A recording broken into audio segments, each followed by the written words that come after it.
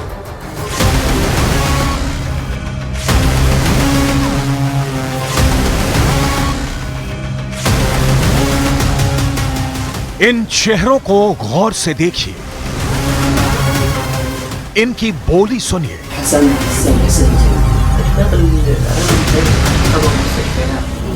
इनका लहजा देखिए, तभी जुबान में बेखौफ हौसले देखिए। चेहरे पर शकन तक नहीं है, लबों पर यलगार है। ये हमास के वो लड़ाके हैं जो अपने आका के हेलो मोटो। मोटोरोला भारत का सबसे अच्छा 5G स्मार्टफोन ब्रांड पेश करते हैं बड़ी खबर। पीएम मोदी का 2 दिन का गुजरात दौरा। बनासकांठा में अंबाजी मंदिर में किए दर्शन। 5,800 करोड़ की विकास परियोजनाओं की सौगात दी। मेरी माटी मेरा देश अभियान में देश भर से अमृत कलश लेकर यात्रियों के दिल्ली पहुंचने का सिलसिला जारी। कल पीएम मोदी अमृत कलश यात्रियों और राष्ट्र को करेंगे संबोधित। नए हमले में लेबनान बॉर्डर पर इजरायल की ताबड़तोड़ बमबारी। न्यूज 18 के कैमरे में कैद हुई धमाके की तस्वीर।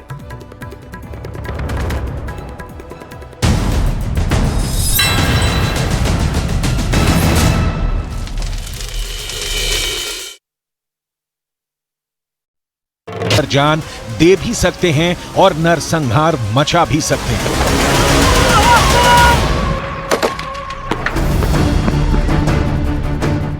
ये ना मौत से डरते हैं, ना जंग से भागते हैं। इनकी जुबान इनके हौसले को बताने के लिए काफी है।